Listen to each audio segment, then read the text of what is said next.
Alright, good thing I had the important papers. Now make a square, cause I'm coming in head first. He's back. Welcome to DJ Isclay's Cafe. Oh, yes. Alright, here we go with the cafe today. I'm going to talk about a couple of things. One thing we're going to talk about is a little bit that we've got here about the will your house kill you? I don't know. Will it kill you? We'll see if it will. There are a lot of things in your house that can cause big problems for you, or no problems at all. You just don't know. We'll start out here with electrical outlets. Electrical outlets, the fear is if you stick a fork or a bobby pin or something else into the socket there on your wall, you could be electrocuted. The reality is if you stick something in one of these sockets, you could get a nasty shock. The left slot is connected to the neutral wire, and the right socket is connected to the hot one. The electricity there flows from hot to neutral, so sticking something in there, whether it be a fork or a bobby pin or something from your nether region there, you would probably get a pretty nasty shock. Probably won't kill you. It could if you have a pacemaker or some other electrical device connected to you. Otherwise, all that electricity flows through your body and goes straight to ground. Let's talk about the next thing here. Teflon pans. Teflon pans. The fear is that you might get bits of Teflon from the scratched pans and could be poisoned. Understand that the reality here, the American Cancer Society has said that there are no known risks when eating food cooked in a Teflon pan, but you do need to worry about how much you heat the pan up. You don't want to get it too hot. The plastics there used in the Teflon, they're called fluoropolymers, begin to break down at about 500 degrees Fahrenheit. At around 660, they will release at least 6 toxic gases, and breathing those gases can cause serious health risks. Will it kill you? No. Go ahead and eat your bacon and eggs. You'll be just fine. What else do we got here? Toasters. Let me go on here with something else here. Silica gel packs. Silica gel packs. The gel packs in the shipping containers that say do not eat, not for human consumption. Yes, so they must be really deadly. The American Association of Poison Control Centers documented 333,000 incidents of people eating silica in 2010. Nearly 90% of them involved children under 6, and those children did not die, but they did get sick, and poison control centers were contacted forthwith. The real danger is mainly from choking. Would it kill you? No, but keep the packets away from young children. What else do we have here today? The microwave oven. Yeah, let's talk about the microwave oven for a second here. Microwaves emit radiation that can cause cancer. That's the fear. There are 2 types of radiation: ionizing radiation and the kind that's emitted after a nuclear explosion. That's the bad stuff there, the nuclear explosion stuff with the bombs and the Hiroshima and stuff. That's bad stuff. Microwave ovens emit non-ionizing radiation, a safer kind, and at low levels enough that they comply with safety standards. So there we go with that. The microwave operates at about 3 gigahertz, which is fairly low on the electromagnetic spectrum. Would it kill you? No. Go ahead and hover while you wait for that hot pocket or that cup of coffee that you're heating up. One more thing here, gasoline cans. The fear is the container could allow the gas to escape and connect with static electricity, and that would cause a spark and possibly a fire and set off the rockets there. So new fuel containers must have a flame arresting screen that prevents heat from getting in, as well as spring closing lids that sprout to cover to prevent the spillage there. You know, your old milk jug has none of those things. On top of that, gasoline will melt that eventually, and you will have a mess in the back of your car or in your bathroom or underneath your barbecue. Who knows? OSHA, the government agency that monitors injuries and stuff over here in America on job sites, warns that static electricity can build up as a result of the gas and and the gas can slide around in the back of your trunk and cause big fires and big problems and possibly unconsciousness. Will it kill you? No, it probably won't. Not if you're using the proper can, but OSHA recommends that you take it out of your vehicle and set it on the ground before slowly filling it.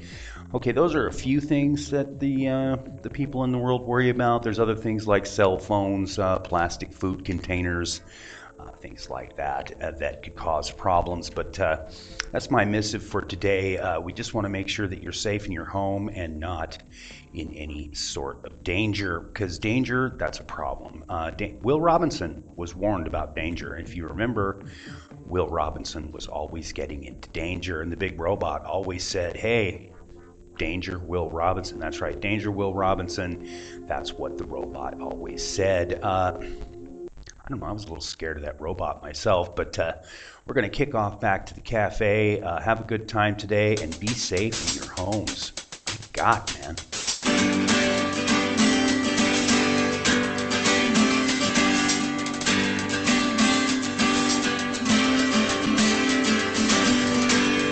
Alone, listless, breakfast table in an otherwise empty room. Young girl, violence, center of her own attention, but mother reads aloud, child tries to understand it, tries to make her proud. The shades go down inside her head, painted room, can't deny there's something wrong. Don't call me daughter, not fit to, no picture kept will remind me. Don't call me daughter, not fit to, no picture kept will remind me. Don't call me.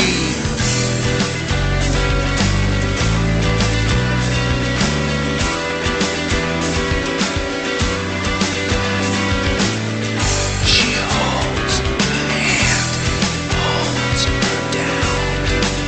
She will rise above.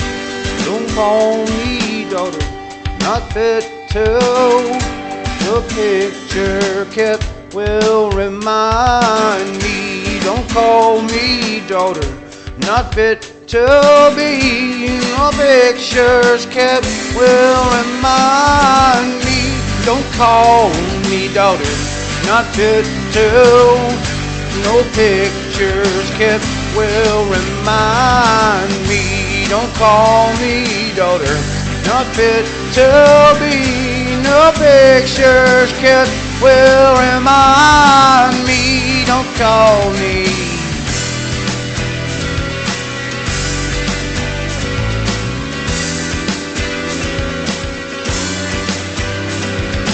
She holds her hand, holds her down. She will rise above.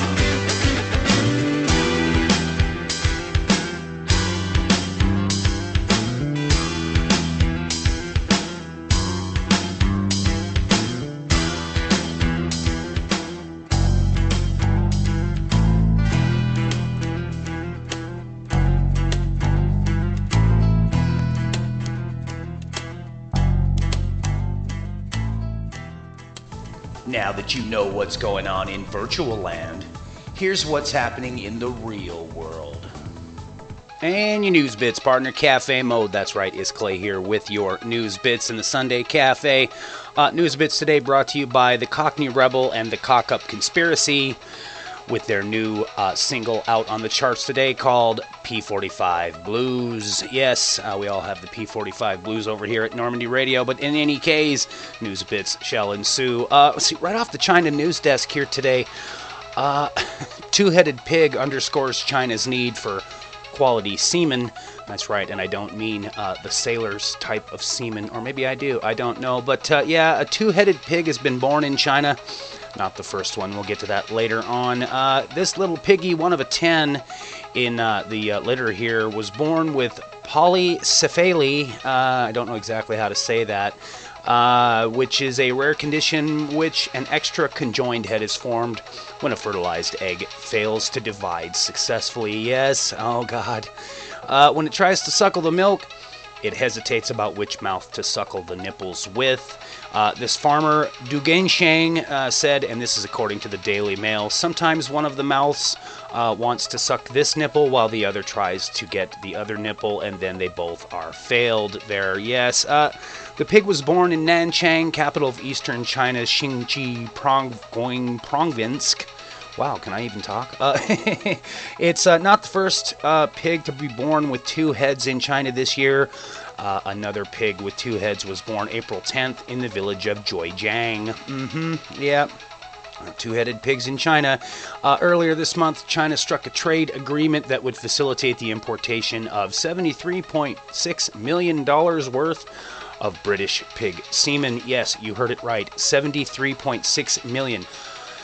I don't know what that comes down to per ounce or per gram or however I guess it's a liquid. It must be per ounce. Also, China is a leading producer and consumer of pork, but its pig stock is of poor quality. Enter the British hogs, whose semen will hopefully help produce a fitter, healthier, and more productive breed of the other white meat. Yes, your pigs and your two-headed pigs. Yeah, well, you know, what are you going to do about it? It's the Chinese, they consume a lot of pork. You know, it's the other white meat. Congratulations, China, on your trade deal.